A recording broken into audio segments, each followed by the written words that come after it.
भगवान राम की नगरी अयोध्या अब दुल्हन बनकर प्रभु राम का दीदार करने के लिए तैयार है। 22 जनवरी 2022 की वो तारीख है जिस दिन रामलला अपनी खोई जमीन पर वापसी करने वाले हैं। 70 एकड़ में बन रहे राम मंदिर में प्रभु राम का बाल्य रूप में आगमन होने वाला है, जिसको लेकर अयोध्या को भारत के हर कोने से जोड़ने की योजना बनाई जा रही है। इस योजना की नींव अमृत भारत एक्सप्रेस से रख दी गई है, जो अयोध्या को पूरे देश से जोड़ने के लिए अहम कड़ी साबित होने वाली है। दरअसल अयोध्या को पूरे देश से जोड़ने के लिए 30 दिसंबर को प्रधानमंत्री नरेंद्र मोदी ने रामनगरी में ही कई ट्रेनों को हरी झंडी दिखाई। इसमें दिल्ली और अयोध्या को जोड़ने वाली 2 ट्रेनें भी शामिल हैं, एक अमृत भारत एक्सप्रेस और एक वंदे भारत एक्सप्रेस। वंदे भारत ट्रेन जहां दिल्ली से कानपुर, लखनऊ होते हुए अयोध्या पहुंचेगी, वहीं दिल्ली से अयोध्या को जोड़ने वाली अमृत भारत एक्सप्रेस दिल्ली से गोरखपुर होते हुए दरभंगा जाएगी। Amrit Bharat express Indian railway की नई ट्रेन है, जिसको लेकर कहा जा रहा है कि अपनी स्पीड को एक समान रखते हुए ट्रेन और राजधानी और शताब्दी जैसी ट्रेनों की अपेक्षा तेज गति से चलेगी। आखिर क्या है इस ट्रेन की खासियत और क्यों अमृत भारत ट्रेन को राजधानी और शताब्दी से बेहतरीन बताया जा रहा है, इस पर हम नजर डालेंगे। लेकिन उससे पहले इस ट्रेन से जुड़ी कुछ जनरल नॉलेज जान लेते हैं। अमृत भारत ट्रेन भारतीय रेल की नई ट्रेन है जो वंदे भारत की टेक्नोलॉजी पर ही काम करेगी। ये एक ऐसी ट्रेन होगी जिसमें सिर्फ जनरल और स्लीपर कोच होंगे। एक ट्रेन की रेक में स्लीपर के 12, जनरल के 8, एक पर्सनल यान और गार्डियन सहित कुल 22 कोच लगाए गए हैं। अब एक नजर विकसित भारत के संकल्प से जुड़ी इस ट्रेन की विशेषताओं पर डाल लेते हैं। अमृत भारत ट्रेन की खास बात यह है कि मौजूदा स्लीपर ट्रेनों की तुलना में इस ट्रेन की स्पीड नहीं बढ़ने वाली है।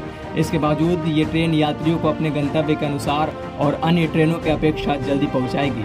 इस बात की पुष्टि रेल मंत्री अश्विनी वैष्णव के द्वारा अमृत भारत को लेकर दी गई जानकारी में होती है। रेल मंत्री की माने तो मौजूदा समय में भारतीय रेलवे में 2 तरह की ट्रेनों का संचालन हो रहा है। पहला जिसमें इंजन लगता है और जिसके तहत शताब्दी, राजधानी समेत अधिकतर मेल और एक्सप्रेस ट्रेनें आती हैं। दूसरा ट्रेन सेट है जिसके तहत वंदे भारत और EMU ट्रेनें आती हैं। भारतीय रेलवे ने ट्रेन सेट में कई तकनीक पुश पोल को इंट्रोड्यूस किया है और इसी पुश पोल का प्रयोग अमृत भारत एक्सप्रेस में किया गया है। रेल मंत्री अश्विनी वैष्णव ने बताया कि देश में पहली बार पुश पोल तकनीक का इस्तेमाल किया जा रहा है। वंदे भारत समेत अन्य ट्रेन सेट में 2 कोच के बाद मोटर लगी होती है, लेकिन अमृत भारत ट्रेन में आगे और पीछे 2 इंजन लगे हैं। इसे वंदे भारत का मॉडिफाइड वर्जन माना जा सकता है। रेल मंत्री वैष्णव ने कहा कि ट्रेन की स्पीड से उतना फर्क नहीं पड़ता जितना उसके पिकअप से पड़ता है। ट्रेन रास्ते में पड़ने वाले कर्व, ब्रिज और सिग्नल से धीमी होती है और उसे दोबारा से स्पीड पकड़ने में समय लगता है, लेकिन अमृत भारत ट्रेन कम समय में दोबारा से स्पीड पकड़ सकती है। इस तरह वह गंतव्य तक अन्य स्लीपर ट्रेनों के मुकाबले जल्द पहुंचेगी। यानी सीधे शब्दों में कहा जाए तो रास्ते में पड़ने वाले ब्रिज और सिग्नल से अमृत भारत के सफर में कोई ट्रेन बाधा नहीं आने वाला है, क्योंकि अमृत भारत ट्रेन जिस गति से रुकेगी उसी गति से पिकअप भी पकड़ लेगी। यानी सीधे शब्दों में कहा जाए तो रास्ते में पड़ने वाले ब्रिज और सिग्नल से अमृत भारत के सफर में कोई बाधा नहीं आने वाला है, क्योंकि अमृत भारत ट्रेन जिस गति से रुकेगी उसी गति से पिकअप भी पकड़ लेगी। चलते चलते एक और खास जानकारी आपको दे दें, अगर किसी यात्री को अमृत भारत ट्रेन में सफर करना है तो इसके लिए ट्रेन का नाम लेकर टिकट लेना होगा।